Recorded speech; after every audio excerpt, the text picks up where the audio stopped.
Most people live their entire lives convinced that life is happening to them. They feel stuck, frustrated, disconnected from purpose. They look around and quietly wonder, why can't I change? Why does this keep happening to me? Marcus Aurelius would see this mindset for what it is, not a curse, not a fate, but a habit. He would not yell. He would not shame you. He would simply remind you of a truth older than empires. You have power over your mind, not outside events. Realize this, and you will find strength. The problem is not that life is hard, it's that most people have no idea how much power they've given away. The victim doesn't always look like a victim. They might have a career, a family. They might seem confident, even accomplished. But inside, they are constantly at war with reality, blaming, resisting, waiting for someone or something to fix it. The modern world has normalized this. We are trained to react, to complain, to cope, but not to claim authorship over our own experience. And so the inner flame grows dim. But Stoicism was never about accepting powerlessness. It was about reclaiming the one thing no one can take from you, your mind. Aurelius wrote not as a philosopher in an ivory tower, but as an emperor under siege, while the empire fractured, while plague and war ravaged his people, while betrayal haunted even his closest circles. He returned to one principle again and again. The impediment to action advances action. What stands in the way becomes the way. This is not motivational fluff. This is battle-tested perspective. To the Stoic, victimhood isn't about what happens to you. It's about what you believe it means. It's about what you choose to do next. And the danger is not just in how victimhood feels. It's in what it prevents. It blocks clarity. It feeds self-deception. It delays the one shift that changes everything. The shift from blame to responsibility. That's where we go next. Because until you reclaim responsibility fully, you will always live under the illusion that your life is being controlled by something outside of you. And Marcus would tell you the truth. It's not. Responsibility does not mean blame. That distinction is everything. When Marcus Aurelius urges us to take ownership of our experience, he's not saying you're to blame for every hardship. He's saying you're the one who gets to respond. Always. That's what the word responsibility means. Responsibility.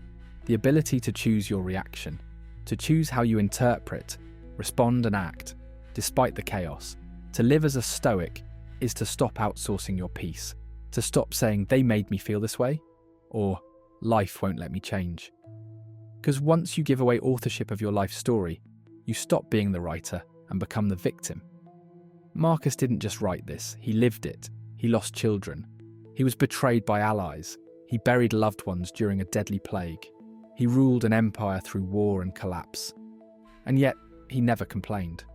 He wrote, "If you are distressed by anything external, the pain is not due to the thing itself, but to your estimate of it. And this you have the power to revoke at any moment." Radical responsibility means stepping into your power, even when it's inconvenient, especially when it's inconvenient. There are 6 key areas where people lose that power. Success. We love taking credit when things go well. But what about failure, emotion, accidents, circumstance, relationships? These are the areas most people disown. You don't control the storm, but you control the ship. You control the sail. You control whether you curse the waves or learn to navigate them. The Stoic doesn't deny pain. He doesn't suppress struggle.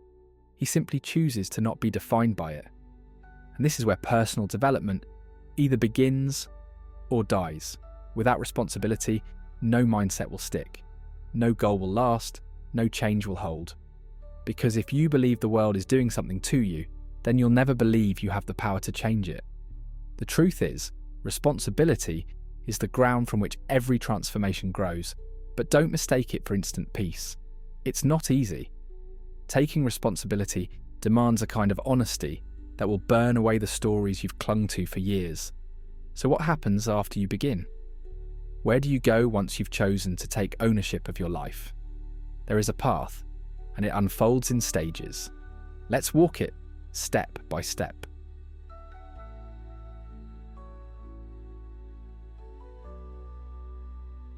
There's a spectrum of growth we all move through, from unconscious survival to conscious creation, from reaction to intention. Marcus Aurelius may not have drawn it out this way, but his writings mirror it clearly. 4 stages, each one deeper than the last. Stage 1. The victim. This is where most people begin. Life feels like something happening to them. Every failure is someone else's fault. Every frustration becomes a story, a reason to wait, a reason to do nothing. The victim's world is defined by limits. They say things like, "I can't. It's too late.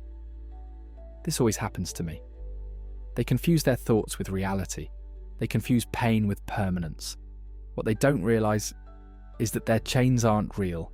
They're self-imposed, mental, invisible, but strong enough to shape an entire life. Stage 2. The fighter. Some people escape victimhood, but only to fall into battle. The fighter is angry. They push hard. They grind. They believe life is war. They fight their body, their work, their relationships. This is better than being a victim, because the fighter has reclaimed some power. They believe they can shape outcomes, but their method is control, force, domination. There's constant tension, no peace, and often they burn out. You've seen this, maybe you've lived it, a life of relentless striving, without stillness. But there's something beyond this. Stage 3. The creator. Here, a subtle but powerful shift happens. Instead of fighting reality, the creator collaborates with it. The creator doesn't blame, the creator doesn't fight, the creator builds. They ask, what can I do with this? How can I turn this into fuel? How can I make meaning from this pain? They don't wait for perfect conditions. They become the condition.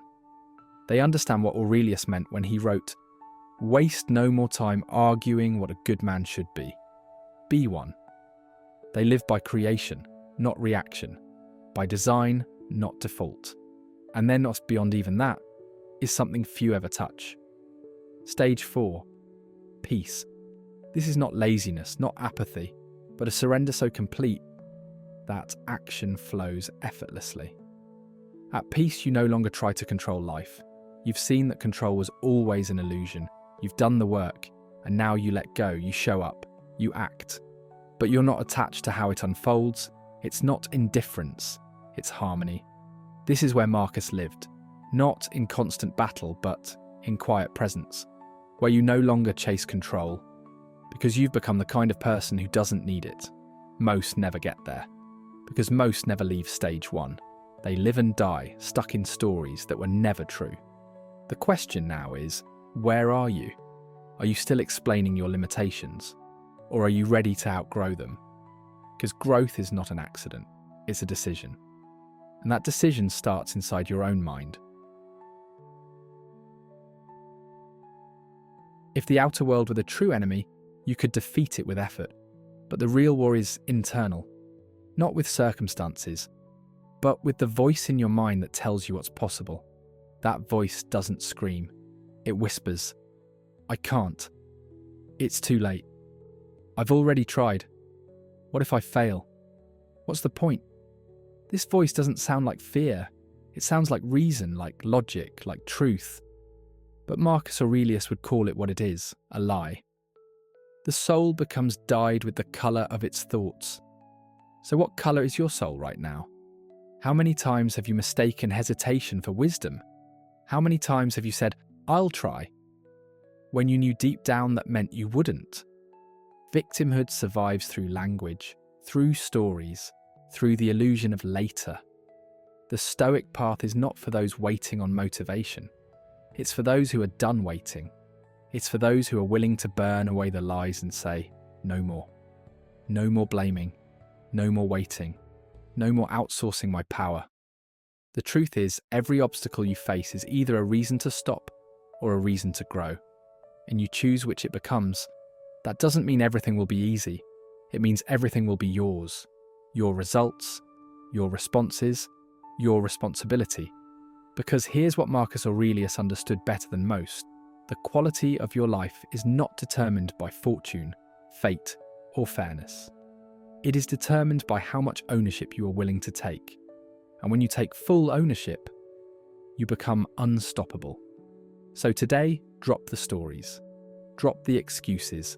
Drop the idea that something outside of you has to change first. Instead, decide, right now. You are not a victim. You never were. You are the author, the sculptor, the one who holds the chisel. And this life is waiting to be carved.